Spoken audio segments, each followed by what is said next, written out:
എന്തൊരു വൃത്തിയിട്ട പടമാണ്. ഇത് നമ്മൾ കട്ട് ചെയ്ത് വിടാം. കട്ട് ചെയ്ത് എന്തുവാണി കഴിച്ചോളൂ. പക്ഷെ മഹാ വൃത്തിയിട്ട പടം. ഞാനിതിന് മോനെ വിളിച്ചു വരുമ്പോ അവനെ അച്ഛന് മഹാ ഒരു വൃത്തിയിട്ട പടം കണ്ടു പോലെ ചിരിക്കുന്നത്. അപ്പൊ സാറൊന്നും പറയില്ലായിരുന്നോ? അതിപ്പോഴല്ലേ കാണുന്നേ. അങ്ങേര് പരിചരിച്ച മോളിൽ പോയിട്ട് വേണം പറയാൻ.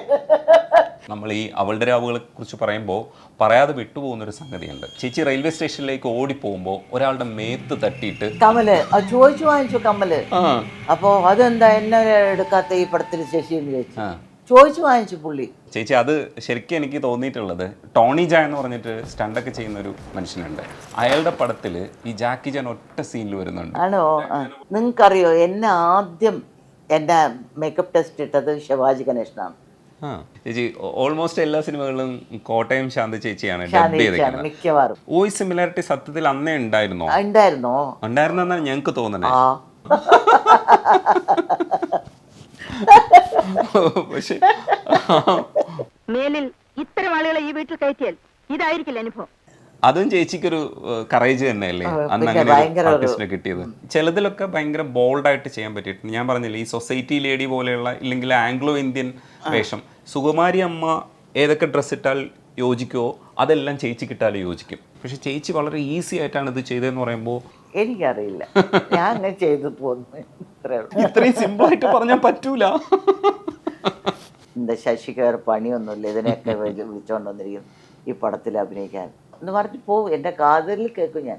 തുഷാരത്തില് മഞ്ഞിലേക്ക് വീഴുന്ന അവസ്ഥ, അതേപോലെ തന്നെ ലക്ഷ്മണരേഖയില് പാമ്പ് മലമ്പാമ്പ് വെച്ച് ഷൂട്ട് ചെയ്തിട്ടുണ്ട്. അതെന്തറിയോ, സർപ്പം എന്ന് പറഞ്ഞ പടം ചെയ്ത് ബേബിയേട്ടൻ്റെ. അപ്പൊ ഈ പാമ്പിന് ഭയങ്കര നാറ്റമായിരിക്കും മലമ്പാമ്പിന്.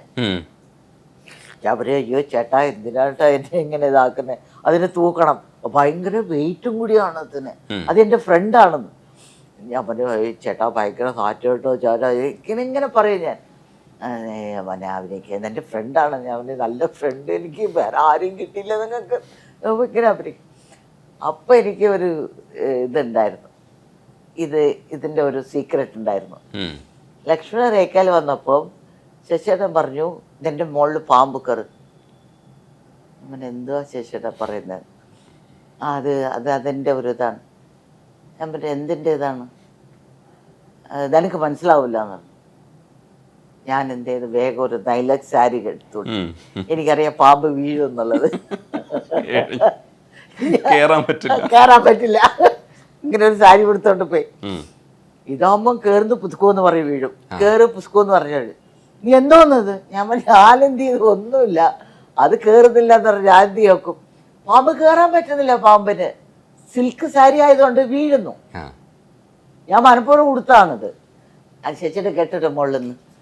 അപ്പൊ അങ്ങനെ അതായത് പ്രൊഡ്യൂസർക്ക് പോലും ചിലപ്പോൾ കഷ്ടം തോന്നുമെങ്കിലും ആർട്ടിസ്റ്റിനെ ആർട്ടിസ്റ്റായി കണ്ടാൽ മതി എന്നാണ് ആ ഡയറക്ടർ വിചാരിക്കുന്നത്. ഭാര്യയാണെങ്കിലും അത് ആർട്ടിസ്റ്റാണ്. അപ്പൊ മഞ്ഞത്തായാലും മഴയത്താണെങ്കിലും അങ്ങനെ തന്നെ. ശശിയേട്ടൻ അതൊന്നല്ല. ശശിയേട്ടന് ആദ്യത്തെ ഭാര്യ സിനിമയാണ്. അതെ, ഞാൻ രണ്ടാമത്തെ ഭാര്യയാണ്.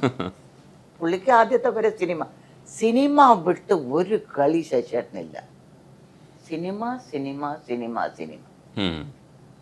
അതാണ് മനസ്സിലെപ്പോഴും. ഈ കണ്ണും കണ്ണും തമ്മിൽ കഥകൾ കൈമാറും അനുരാഗമേ.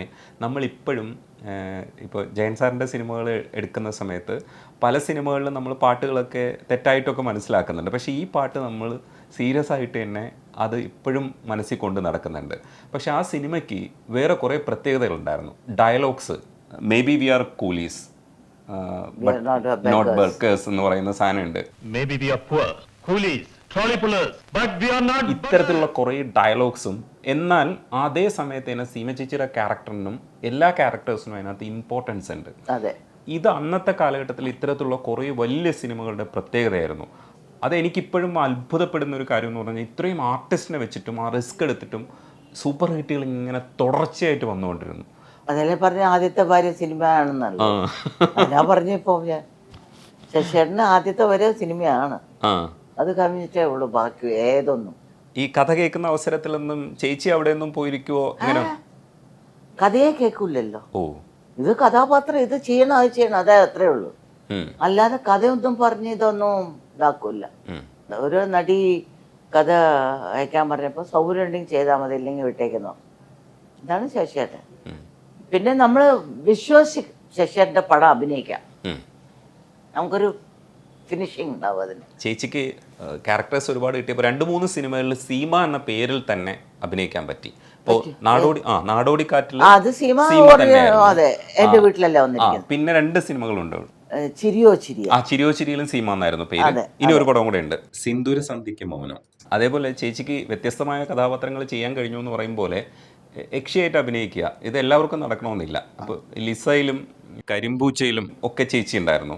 അതിലൊക്കെ യക്ഷിയായിട്ട് അഭിനയിക്കുക എന്ന് പറയുമ്പോൾ ഒരു രസമുള്ള പരിപാടിയാണ്. പക്ഷെ അതേപോലെ തന്നെ മോഡേൺ കഥാപാത്രങ്ങളെ ഇപ്പോൾ ആംഗ്ലോ ഇന്ത്യൻ ലേഡിയായിട്ട് ചെയ്യാൻ കഴിയുക, അതും ചേച്ചി ചെയ്തിട്ടുണ്ട്. അപ്പം അതും ഒരു ഇപ്പോൾ ആലോചിക്കുമ്പോൾ ഒരു രസമുള്ള പരിപാടിയല്ലേ. എന്തൊക്കെ തരത്തിലുള്ള കഥാപാത്രങ്ങൾ മലയാളത്തിൽ ഉണ്ടായിട്ടുണ്ടോ അതൊക്കെ ചേച്ചിക്കും ചെയ്യാൻ പറ്റിയിട്ടുണ്ട്. ഇപ്പം നിങ്ങൾ പറഞ്ഞപ്പോൾ ഓർക്കുന്നേ ഉള്ളൂ, അല്ലാതെ ഓർക്കാറില്ല ഞാൻ.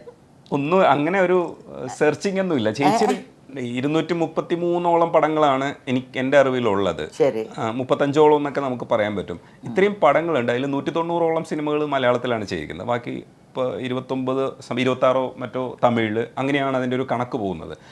അപ്പോൾ ഈ കണക്കിൽ എവിടെയെങ്കിലും ഒന്ന് വിക്കിപീഡിയ എടുത്തിട്ട് ചേച്ചി ഒന്ന് നോക്കുമോ, ഏതൊക്കെ പടങ്ങൾ ഇവിടെ എന്നൊക്കെ ചെയ്തു, ഇവരെന്തൊക്കെ കൊടുത്തേക്കണേന്നൊന്നും നോക്കൂല? ഇപ്പോൾ വിജയ് വിശ്വംഭരൻ്റെ ഒരു പടം, ജ്വാലയോ എന്തോ, അതിപ്പോഴാണ് കണ്ട ഞാൻ. ഇത് എന്ത് പടമാണെന്ന്. ബഹദൂർക്കൻ്റെ ഭാര്യയാണ്.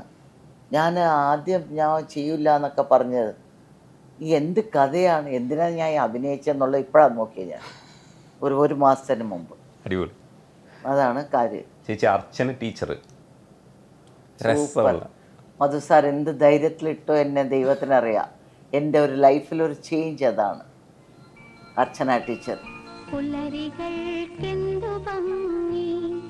എനിക്ക് ഭയങ്കര ഇഷ്ടമാണ് മധു സാറിനെ. സീമ കൊറാക്കാഗസിലെ ജയബാദുരിൻ്റെ ക്യാരക്ടർ ഞാനോ എന്ന് ചോദിച്ചു. എനിക്ക് പറ്റും, ചെയ്. PN മേനോൻ സാറാണ് ആദ്യം റൈറ്റർ ഡയറക്ടർ ഒക്കെ sir, assistant Kamal sir, Kamal director. അപ്പം ചെയ്തു അങ്ങനെ. പക്ഷെ അന്നത് ഒരു സോഫ്റ്റ് ആയിട്ടുള്ള വേറൊരു കഥ കേൾക്കുന്ന ഒരു സുഖമായിരുന്നു നമുക്ക്. മറ്റേ കഥകളിലൊക്കെ ചേച്ചിയുടെ ഒരു ഗംഭീര പ്രകടനവും ഇതിനകത്ത് വളരെ സോഫ്റ്റ്. പിന്നെ എനിക്ക് ആ ഫ്ലാഷ് ബാക്കിൽ വേണുനാഗളിയേട്ടൻ്റെ അടുത്ത് ആ ഒരു മൂമെൻ്റൊക്കെ എനിക്ക് ഭയങ്കര ഇഷ്ടമാണ്. ആ ചെറിയ ചെറിയ കാര്യങ്ങൾ, അതായത് ഈ ഷർട്ടിൻ്റെ ഉപ്പ് ഇങ്ങനെ ഇതെല്ലാം, അതൊക്കെ ഭയങ്കര ഒരു നല്ല ഒരു ഇതായിരുന്നു. എനിക്ക് ഭയങ്കര ഇഷ്ടപ്പെട്ട ഒരു കഥാപാത്രമാണ്. ചേച്ചി ചിലതിലൊക്കെ ഈ തറവാട്ടിൽ ഒതുങ്ങി കൂടുന്ന ഒരു പെണ്ണ്, ഒതുങ്ങി നിൽക്കുന്ന പെണ്ണ്, പക്ഷെ അതിലൊക്കെ കഥാപാത്രമായിട്ട് തന്നെ നിൽപ്പുണ്ട് നമ്മുടെ മനസ്സിൽ ഇപ്പോഴും. ചിലതിലൊക്കെ ഭയങ്കര ബോൾഡായിട്ട് ചെയ്യാൻ പറ്റിയിട്ടുണ്ട്. ഞാൻ പറഞ്ഞില്ലേ, ഈ സൊസൈറ്റി ലേഡി പോലെയുള്ള, ഇല്ലെങ്കിൽ ആംഗ്ലോ ഇന്ത്യൻ വേഷം, സുകുമാരി അമ്മ ഏതൊക്കെ ഡ്രസ്സ് ഇട്ടാൽ യോജിക്കുമോ അതെല്ലാം ചേച്ചിക്കിട്ടാലും യോജിക്കും.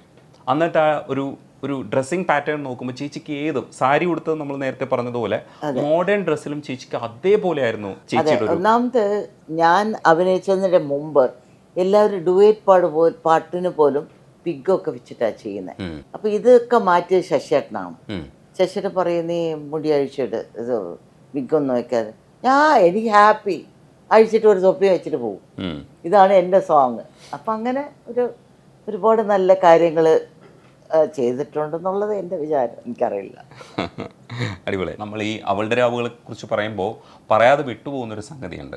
എന്ന് വെച്ചാൽ ചേച്ചി റെയിൽവേ സ്റ്റേഷനിലേക്ക് ഓടിപ്പോകുമ്പോൾ ഒരാളുടെ മേത്ത് തട്ടിയിട്ട് കമല് ചോദിച്ചു വാങ്ങിച്ചു. കമലിന്റെ ഞങ്ങളെല്ലാവരും കൂടി അനുമോദനം എന്ന് പറഞ്ഞ പടത്തിന് പോയിരുന്നു. അപ്പോൾ അതെന്താ എന്നെ എടുക്കാത്ത ഈ പടത്തിൽ ശശി എന്ന് ചോദിച്ചു വാങ്ങിച്ചു. പുള്ളി ഒറ്റ ഷോട്ടിന് ശശിയേട്ടനുണ്ടാവും, പുള്ളി ഉണ്ടാവും. ഞാൻ തട്ടിയിട്ട് പറയാം, ഞാൻ വേണം, എനിക്ക് വേണം. ചോദിച്ചു വാങ്ങിച്ചു വന്നതാണ്. അടിപൊളി ചേച്ചി. അത് ശരിക്കും എനിക്ക് തോന്നിയിട്ടുള്ളത്, ടോണി ജാൻ എന്ന് പറഞ്ഞിട്ട് സ്റ്റണ്ടൊക്കെ ചെയ്യുന്ന ഒരു മനുഷ്യനുണ്ട്. അയാളുടെ പടത്തിൽ ഈ ജാക്കി ജാൻ ഒറ്റ സീനിൽ വരുന്നുണ്ട്. ജാക്കി ജാനെ പോലെ വലിയ സ്റ്റാർ ഒറ്റ സാധനത്തിൽ വരുന്നുണ്ട്. അതേ ഫീലാണ്. അതും ഇതേപോലെ റെയിൽവേ സ്റ്റേഷനിൽ വെച്ച് ഇടിച്ചിട്ട് പുസ്തകം വീഴുമ്പോൾ തിരിഞ്ഞു നോക്കും.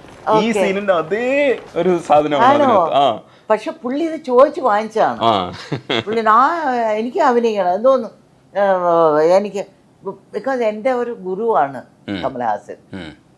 പുള്ളി എന്നെ 12 വയസ്സ് തൊട്ട് കാണുകയാണ്. പുള്ളിക്ക് അത് ഒരു 2-3 വയസ്സേ കൂടുതലും, 3 വയസ്സെന്തോ. അപ്പം അങ്ങനെ ഒരു ബന്ധമുള്ളതുകൊണ്ട് ആയിക്കോട്ടെ അവക്കൂടെ തന്നെ വളരെ എനിക്ക് വേണം ഇങ്ങനെ കയറി അഭിനയിച്ചാണ്. ഇപ്പോൾ സംഭവം നടന്നു. പണി പറഞ്ഞ പടത്തിൽ പടം കണ്ടിട്ട് ഒരു കോൾ വന്നു. അപ്പം ഞാൻ എൻ്റെ പടം കണ്ടു. അവനാണോ ഇത്രയും വേഗം റെഡിയായോ? ഞാൻ എല്ലാം കണ്ടു, നീ നന്നായിട്ടുണ്ട്.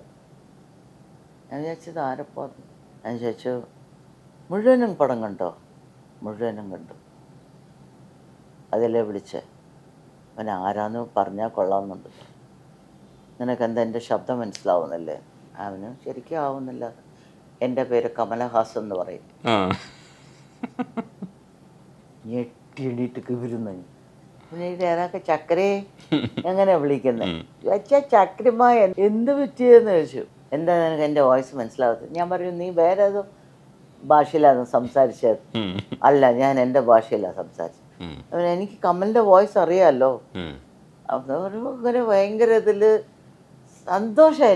എനിക്ക് ഭയങ്കര ഹാപ്പിയായി. ഞാൻ സാറ് ചെറുപ്പത്തിൽ വാന്തി ശാന്തി വായിച്ചില്ല, പിന്നെ എന്തിനാ ചോദിക്കുന്നത്? വാന്തി ശാന്തി ഈ 12 വയസ്സിൽ സ്കൂൾ ലീവിലാണ് നമുക്ക്. സാറ്റർഡേ സൺഡേ ആണ് അവർ വെക്കുന്നത്. ശനിയാഴ്ച ഉച്ചവരെ ഉണ്ടാവും സ്കൂള്.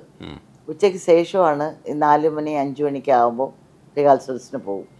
അടുത്ത വീട്. പിന്നെ സൺഡേ മുഴുവൻ ഉണ്ടാവും.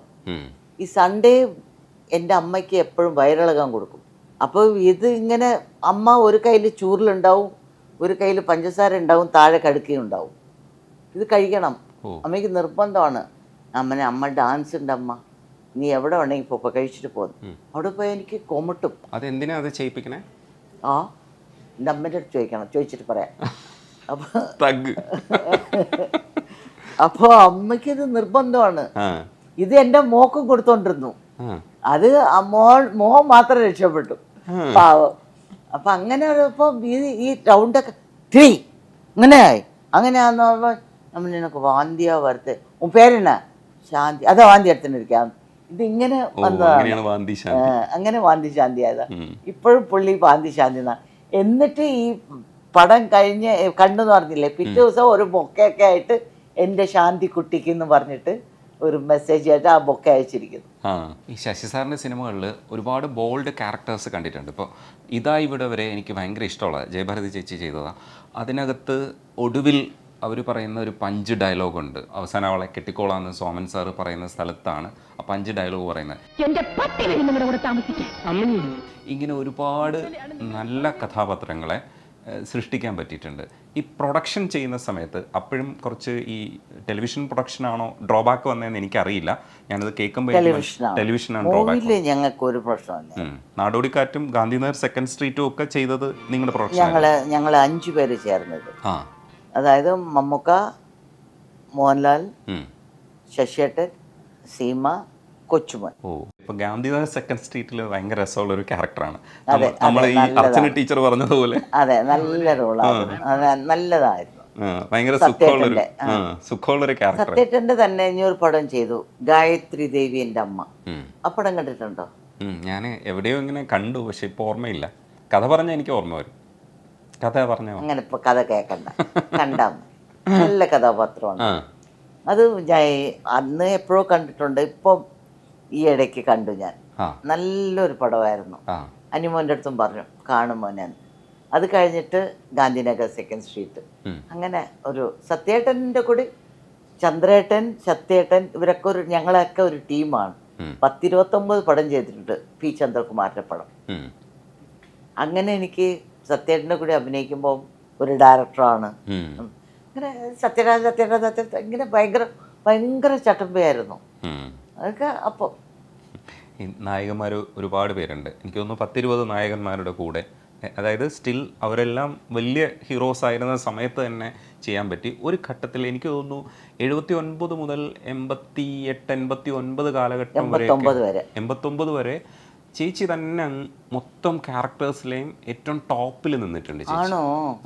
ഇപ്പം നിങ്ങൾ പറയുമ്പോഴറിയാം. ആ, അതായത് അതിന് തൊട്ട് മുമ്പെന്ന് പറയുന്നത് ഇപ്പോൾ ശാരദ ചേച്ചി, ജയഭാരതി ഒക്കെ വന്ന് എസ്റ്റാബ്ലിഷ്ഡായി, ഷീല മാം ഉണ്ടായിരുന്നു, ആ സമയത്ത് വന്ന് എസ്റ്റാബ്ലിഷ്ഡ് ആയിട്ട് അതിനുശേഷം ഒരുപാട് പേര് ഇൻഡസ്ട്രിയിൽ വന്നിട്ടുണ്ടായിരുന്നു.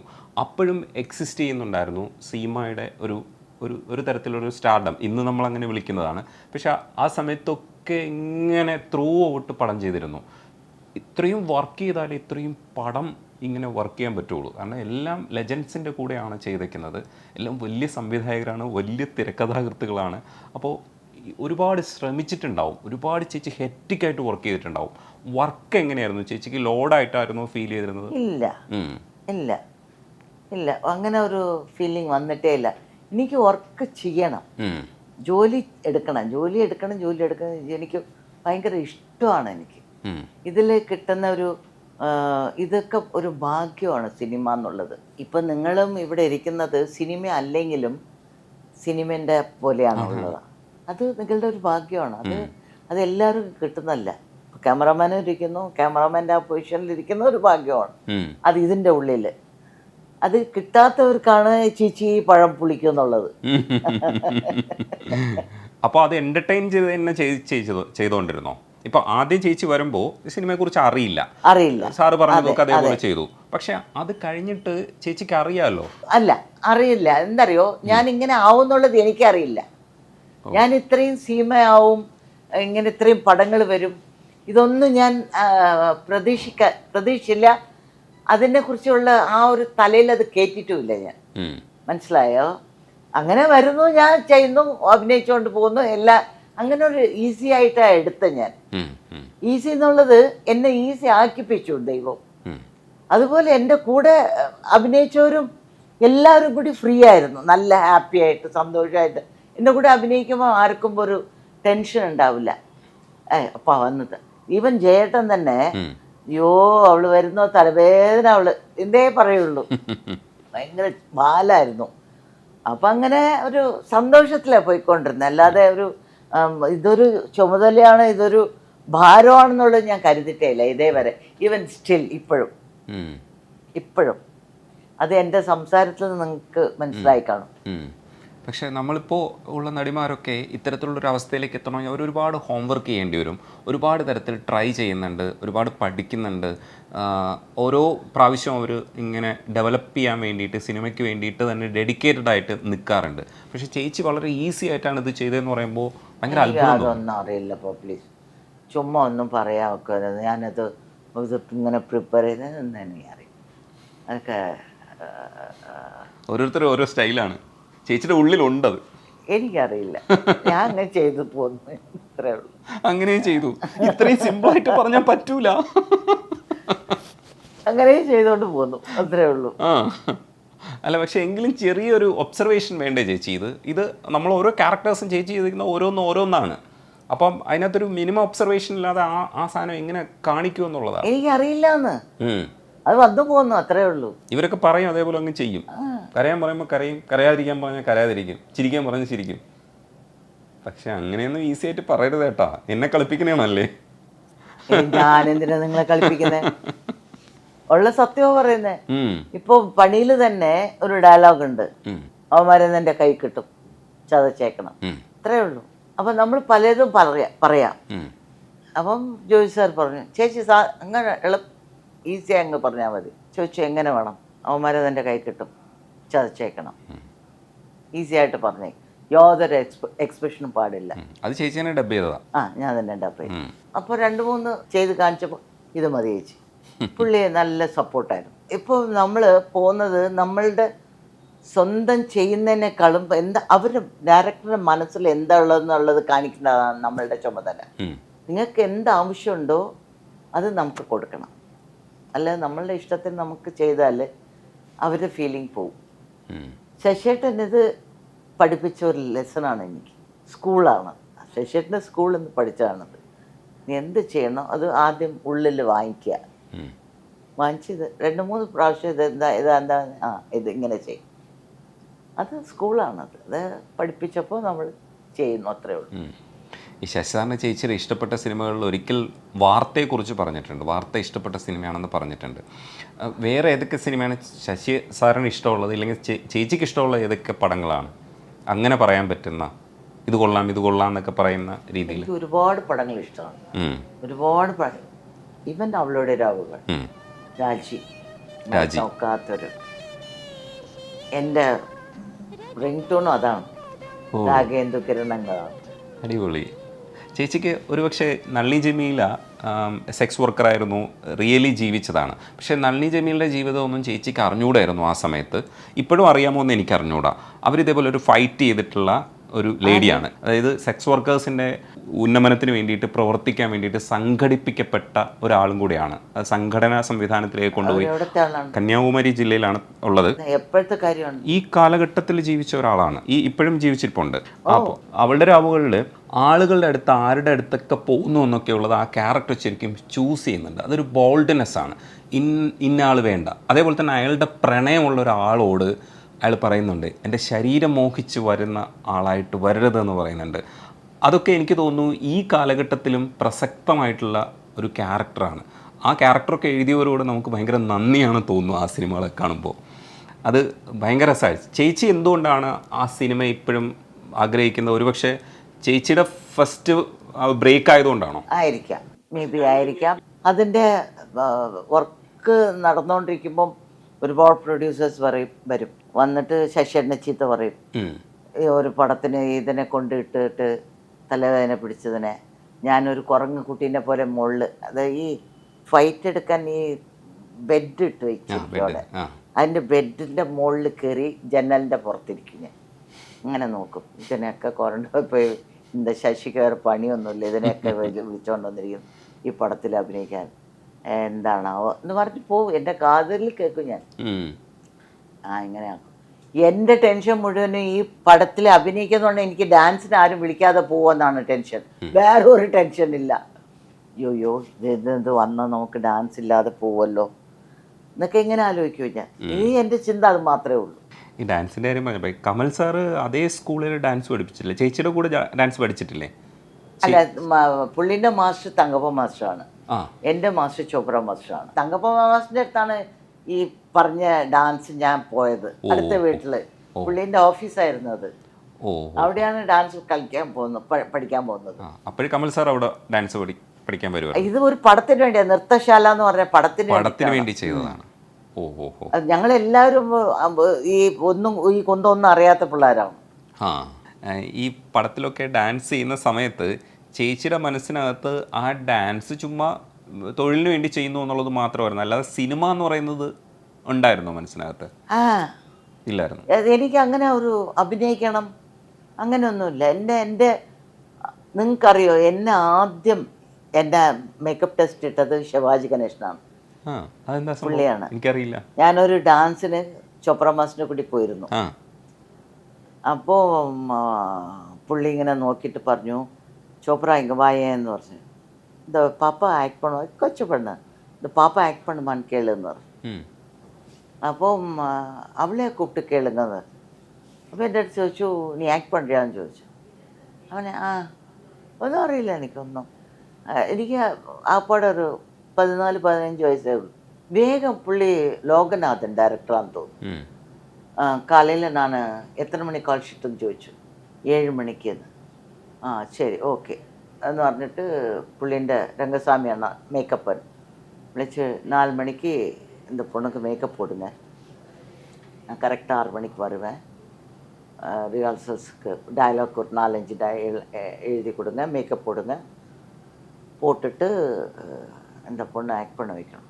കറക്റ്റ് 4 മണിക്ക് എനിക്ക് മേക്കപ്പ് ഇട്ടു. 5-5:30 ആകുമ്പോൾ റെഡിയായി. 6 മണിക്ക് പുള്ളി വന്നു. സെറ്റിൽ തന്നെ ഒരു 4 ഷോട്ട്, ഒന്ന് കരയുന്നത്, ഒന്ന് ചിരിക്കുന്നത്, ഒന്ന് സംസാരിക്കും, അങ്ങനെ ഒരു 4 എണ്ണം എടുത്ത് ഓക്കെ വെരി ഗുഡ് എന്ന് പറഞ്ഞിട്ട് വിട്ടു. പുള്ളി എന്തിനാ എടുത്തതെന്ന് വെച്ചാൽ തങ്കപ്പതക്കം എന്ന് പറഞ്ഞ പടത്തിന് പ്രമീളേൻ്റെ റോളിന് ഒരു പെണ്ണ്, പുതിയ പെണ്ണ് വേണമെന്ന് പറഞ്ഞു. അങ്ങനെ എടുത്തതാണ് ഇത്. അപ്പം നല്ലൊരു കയ്യിലാണ് കുട്ട് വാങ്ങിച്ചത്. ആദ്യമേ അവിടെ തന്നെ ചെന്ന് വിട്ടു. ഒക്കെ ചില ഭാഗ്യങ്ങളാണ്. അതെ, അതല്ലേ പറഞ്ഞേ, ഓരോരുത്തരും ഓരോ രൂപത്തില് ദൈവം എനിക്ക് കൊണ്ടുവന്ന് തന്നാണ്. ഈ വിജയൻ സാറിനെ കുറിച്ച് പറയുമ്പോൾ, വിജയൻ സാറാണ് പേര് സീമ എന്ന് മാറ്റിയത്.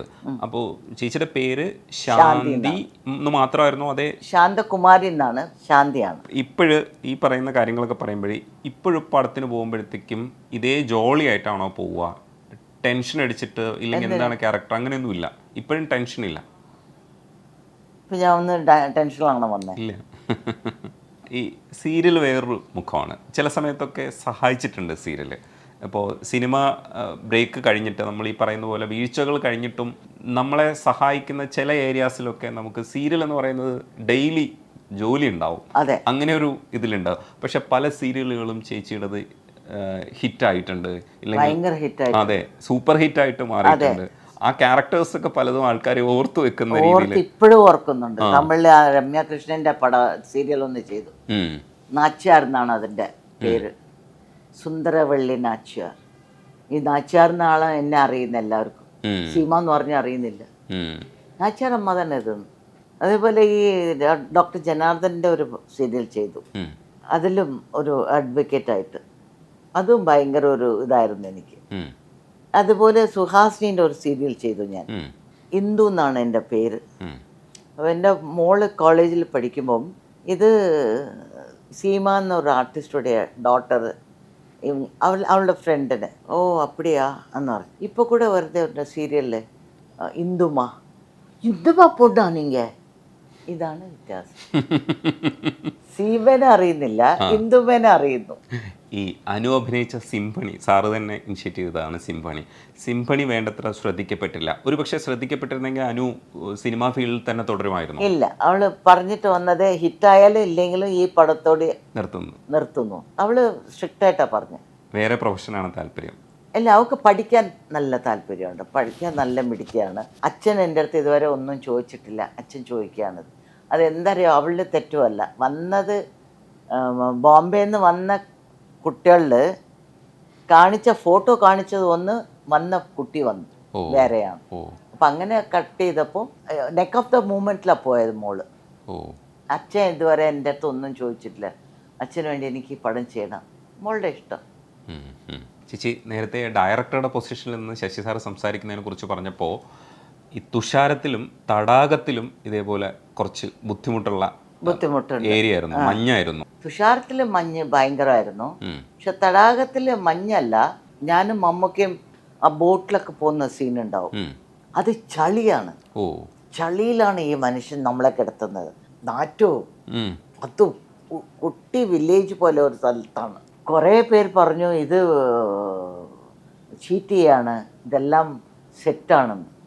ഞങ്ങളത്രയും കഷ്ടപ്പെട്ട് എടുത്തിട്ട് ആ ചളിയും നാറ്റവും ശശിയേട്ടാ ഭയങ്കര മാറുന്നത്, ശശിയേട്ടാന്ന് പറഞ്ഞാൽ കുഴപ്പമില്ല, ഇത് അഭിനയിക്കുമെന്ന് പറയും. മമ്മൂക്കയും പാവം, മമ്മൂക്കയും നിന്ന് കൊടുക്കും. അങ്ങനെ ഒരു ഇതാണ്. പക്ഷെ തുഷാരത്തിലാണ് കഷ്ടപ്പെട്ടത്. ഇതിലും കഷ്ടപ്പെട്ടു, പക്ഷെ തുഷാരത്തിൽ ഒരുപാട് കഷ്ടപ്പെട്ടു. തടാകത്തിൽ ചേച്ചി ഡബിൾ റോളായിരുന്നു. അത് ഒരു സിനിമയിലേ ചെയ്തിട്ടുള്ളൂ ഡബിള്? അറിയില്ല, ഓർക്കുന്നില്ലേ. ഇപ്പൊ പെട്ടെന്ന് ചോദിച്ചാൽ ഓർക്കില്ല, നിങ്ങൾ പോയി ആലോചിച്ചിട്ട് ഇട്ടാൽ മതി. അതെ, ചോദിച്ചിട്ടുള്ള ചേച്ചി ഓൾമോസ്റ്റ് എല്ലാ സിനിമകളിലും കോട്ടയം ശാന്തി ചേച്ചിയാണ് മിക്കവാറും. പക്ഷെ നിങ്ങൾ രണ്ടുപേരുടെയും ശബ്ദം കേട്ട് കഴിഞ്ഞാൽ ഒരേപോലെയാണ്. അതെ, എല്ലാവരും ശാന്തി ചേച്ചിയുടെ അടുത്ത് പോയി പറയും സീമേന് ഒച്ചയായിട്ടുണ്ടല്ലോ. പക്ഷെ സിമിലാരിറ്റി ഇല്ലേ, വോയിസ് സിമിലാരിറ്റി ഉണ്ട്. ഇപ്പൊ ചേച്ചി പണിയിലൊക്കെ സ്വന്തം ഡബ് ചെയ്തപ്പോ വോയിസ് സിമിലാരിറ്റി സത്യത്തിൽ അന്നേ ഉണ്ടായിരുന്നെന്നാണ് ഞങ്ങൾക്ക് തോന്നണേ. പക്ഷെ മുഴുനീള ഡയലോഗുകളൊക്കെ പുള്ളിക്കാരി നന്നായിട്ട് പറഞ്ഞു അല്ലേ ചേച്ചി?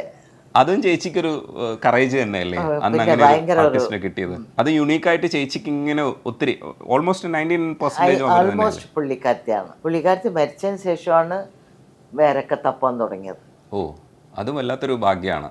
പിന്നെ ഈ നായകന്മാരിൽ ഈ വേണുനാഗവള്ളി സാറിൻ്റെ ഈ അർച്ചന ടീച്ചറൊക്കെ നമുക്ക് ഇഷ്ടപ്പെടുമ്പോഴും എങ്കിലും ചേച്ചിക്ക് ഈ നായകൻ കൊള്ളാം സിനിമയിൽ കാണുമ്പോൾ, വെള്ളിത്തിരയിൽ കാണുന്ന സമയത്ത് ഏത് നായകൻ്റെ കൂടെയാണ് ചേച്ചിക്ക് കൂടുതൽ? എനിക്ക് അന്നും ഇന്നും എപ്പോഴും കമലഹാസനാണ് ഹീറോ.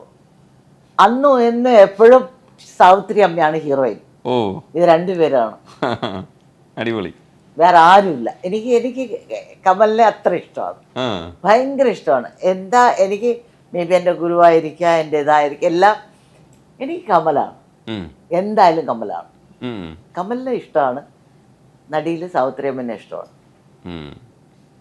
ഈ കമലഹാസൻ സാറ് മലയാളത്തിൽ കുറേ ചെയ്തിട്ട് മാറി തമിഴിലേക്ക് വന്ന സമയത്ത് നമ്മൾ പിന്നെ തമിഴ് സിനിമ കണ്ട് ആശ്വസിക്കാന്നുള്ളതാണ് നമ്മൾ ചെയ്തേക്കുന്ന പരിപാടി എന്ന് പറയുന്നത്. അല്ലാതെ പുള്ളി തിരിച്ചു വരില്ല എന്നുള്ളത്. പക്ഷെ ഞങ്ങളൊക്കെ ഇടയ്ക്ക് ആഗ്രഹിക്കാറുണ്ട് സാറ് നമ്മുടെ ഇൻഡസ്ട്രിയിൽ തന്നെ മലയാളത്തിൽ തന്നെ തുടർന്നിരുന്നെങ്കിൽ. അങ്ങനെയില്ല, അത് ഓരോന്നും സാറിൻ്റെയൊക്കെ ഇഷ്ടമാണ്. പക്ഷെ എങ്കിലും നമ്മൾ ആലോചിക്കും കുറേ സിനിമകളൊക്കെ മലയാള സിനിമ കുറേ കൂടെ വളരുമായിരുന്നു. ശശിയേട്ടൻ്റെ തന്നെ 19 പടം ചെയ്തിട്ടുണ്ട് ഞാൻ പിന്നീട് അറിയുന്നതൊക്കെ. അലാവുദ്ദീൻ അത്ഭുതവിളക്ക്, ഈറ്റ, അതൊക്കെ പിന്നീടല്ലേ. അതിനു മുമ്പ് ഒരു തല്ലിപ്പള്ളി ഒരു പടം കണ്ട്, കുട്ടിപ്പത്മനിയും കമലും രവിയണ്ണനും ഉണ്ണിമേരിയും 4 പേരും. പക്ഷെ എന്തൊരു വൃത്തിയുടെ പടം. ഞാൻ ആലോചിച്ച് അയ്യേ ഇതാ ശശിയേട്ടൻ്റെ പടം, ഇതെന്തിനാ കമലല്ല അഭിനയിച്ചേ, അയ്യേ എന്നാ ഇങ്ങനെ ഞാൻ തന്നെ സ്വന്തം ചീത്ത പറഞ്ഞുകൊണ്ടിരുന്നു. എന്തിനാ കമല ഇങ്ങനെ, എന്തിനാ ശശിയുടെ ഇങ്ങനെ ഒരു പടം ചെയ്തത്, മഹാവൃത്തിയുടെ പടം. ചേച്ചിക്ക് ഇത്രയും ഓപ്പൺ ആയിട്ട് സംസാരിക്കാനുള്ള ധൈര്യം എവിടുന്ന? ഉള്ള സത്യം പറയുന്നത് എന്താ കുഴപ്പം എന്ത്? എങ്കിലും അതിനൊക്കെ ഉള്ള ധൈര്യം വേണ്ടേ? അതിനെന്തിനു ധൈര്യം പറഞ്ഞാൽ പോരെ, ധൈര്യം എന്തിനാ വേണ്ടേ? എന്തൊരു വൃത്തിയിട്ട പടമാണ്. ഇത് നമ്മൾ കട്ട് ചെയ്ത് വിടാം. കട്ട് ചെയ്ത് എന്തുവാണ് കഴിക്കോളൂ. പക്ഷെ മഹാവൃത്തിയുടെ പടം. ശശിയുടെ ചീത്തയോട് ചെയ്ത് വൃത്തിയുടെ പടം എടുത്തിരിക്കുന്നത്, ശശിയുടെ വൃത്തിയുടെ പടം എടുത്തിരിക്കുന്നത്, കമൽ വൃത്തിയുടെ പടം അഭിനയിച്ചിരിക്കുന്നത്, ഇങ്ങനെ ചെയ്ത് പറഞ്ഞുകൊണ്ടിരുന്ന ഞാനിതിന് മോനെ വിളിച്ചു വരുമ്പോ അവനെ അച്ഛന് മഹാ ഒരു വൃത്തിയുടെ പടം കണ്ടു പോലെ ചിരിക്കുന്നത്. സാറൊന്നും പറയില്ലായിരുന്നോ? അതിപ്പോഴല്ലേ കാണുന്നേ. അങ്ങേര് പഞ്ചായത്ത് അങ്ങനെ അടുത്ത് പോയി പറയാൻ പോയി, നീ മോളിൽ പോയിട്ട് വേണം പറയാൻ. അപ്പൊ 2017 ശേഷമാണ് ഈ പടം കണ്ടേക്കുന്നത്. ഈ ജൂലൈയിൽ എന്താ കണ്ടതാണ്, തപ്പി തപ്പി കുത്തിയിരുന്ന് ഇട്ടതാണ്. അയ്യ ഇതിനാണ് ഇത്രയും തപ്പിയതാലും. ചേച്ചി ചിരിച്ച് കരഞ്ഞു അത് പറഞ്ഞു. കരയല്ല, വൃത്തിയായിട്ട് ആലോചിച്ചിട്ട് ദേഷ്യം വരുന്നു. പക്ഷേ എനിക്ക് ഇപ്പോഴും തോന്നുന്നത് ചേച്ചിയുടെ ജീവിതം ശരിക്കും ഈ ചിരിയും കളി അല്ലാത്തൊരു ജീവിതത്തെക്കുറിച്ച് ചേച്ചി ഇപ്പോഴും എഴുതിയിട്ടില്ല എന്നാണ് ഞാൻ മനസ്സിലാക്കുന്നത്. എന്നായിരിക്കും ആ എഴുത്തുണ്ടാവുക? ലൈഫ് കംപ്ലീറ്റ് ഇനി എത്ര ദിവസം ജീവിച്ചിരിക്കുന്ന അറിയില്ല, പറ്റിങ് എഴുതാം. തഗ് മറുപടി എനിക്ക് തോന്നുന്നു ഈ തഗ്ഗിൽ ഇവിടെ നിർത്താമെന്ന് തോന്നുന്നു ഈ ഇന്റർവ്യൂ. ആയിരിക്കും നല്ലത്. ഓണത്തെക്കുറിച്ചുകൂടെ ഒരു കമന്റ് പറഞ്ഞ് നമുക്ക് മതിയാ. ഇതെന്നും ഓണം, ഇതെന്നും പുതിയ സാരിയാണ്, ഇന്നും ഓണമാണ് എനിക്ക്. അപ്പോൾ ഓണത്തിൻ്റെ എപ്പോഴും ഒരു ഇതാണ്. ഓണം നല്ലൊരു ശശിയേട്ടന് അത്തം 10 ഓണം, അത്തം തുടങ്ങും പൂടാൻ. ഇപ്പൊ പൂക്കളിടാനൊന്നും എനിക്ക് ക്ഷമയില്ല. മോൻ ചോദിക്കും അമ്മ ഓണത്തിന് പൂ ഇടുന്നില്ലേന്ന്. ഞാൻ പിന്നെ എനിക്ക് കുനിയാനൊന്നൊക്കെ നീ വേണമെങ്കിൽ ഇടുന്നു പറയും. ആ 10 ദിവസം നമ്മളുടെ ആൾക്കാരുടെ ആ ഒരു പ്രത്യേകിച്ചുള്ളൊരു സന്തോഷം. അച്ഛൻ്റെ സ്ഥലം തൃപ്പൂണിത്തുറയാണ്. അച്ഛൻ തലശ്ശേരി, അമ്മ കൊച്ചി.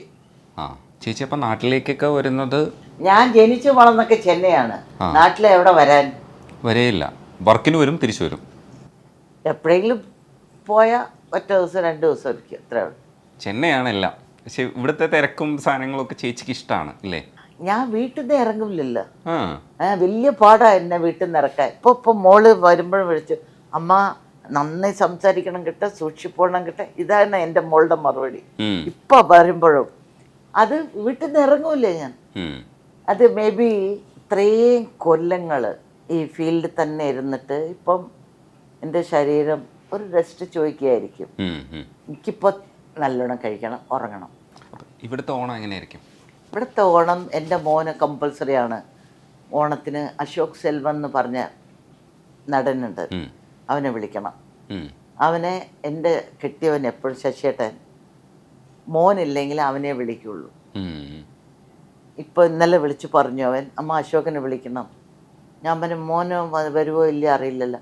ഞാൻ വന്നാലും വന്നില്ലെങ്കിൽ അവനെ വിളിക്കണം. അവൻ്റെ എന്താവശ്യമുണ്ട് അവനിപ്പോഴാണ് കല്യാണം കഴിഞ്ഞിരിക്കുന്നത്. അവനെ വിളിക്കണം, അവൻ്റെ ഭാര്യനെ വിളിച്ച് അമ്മ ഇതാക്കണം. ഞാൻ പറഞ്ഞു ശരിയെന്ന്. പിന്നെ നമുക്ക് നമ്മളെ സെർവൻസൊക്കെ ഉണ്ടല്ലോ, അവർക്കൊക്കെ കൊടുത്ത് സന്തോഷിപ്പിക്കുക. അതൊക്കെയാണ് എൻ്റെ ഓണം. ഓ അടിപൊളി. എൻ്റെ ഓണം 4 പേർക്ക് നല്ല ചാപ്പാട് കൊടുക്കണം വയറ് നിറച്ച്. എനിക്ക് ഭയങ്കര ഇഷ്ടമാണ്. അത്രയേ ഉള്ളൂ. അവർ സന്തോഷം, ഞാൻ സന്തോഷം. ചേച്ചി അത് പറയുമ്പോൾ ചേച്ചി അത് ആസ്വദിക്കുന്നുണ്ടെന്ന് ഞങ്ങൾക്ക് മനസ്സിലാവുന്നുണ്ട്. അപ്പോൾ ചേച്ചി നന്ദിയുണ്ട് സംസാരിക്കാൻ കഴിഞ്ഞതിൽ. എല്ലാവർക്കും എൻ്റെ ഓണം ആശംസകളുണ്ട്. ഈ സബറി എന്ന് പറഞ്ഞ കമ്പനിക്ക് വേണ്ടി ശശി വിളിച്ചതിനും ഒരുപാട് നന്ദിയുണ്ട്. ഇനി കാണാമെന്ന് ഈ മനുഷ്യൻ പറയുന്നുണ്ട്. മനസ്സിൽ വെക്കല്ലേ, തെറ്റായി പോകട്ടെ. ബൈ.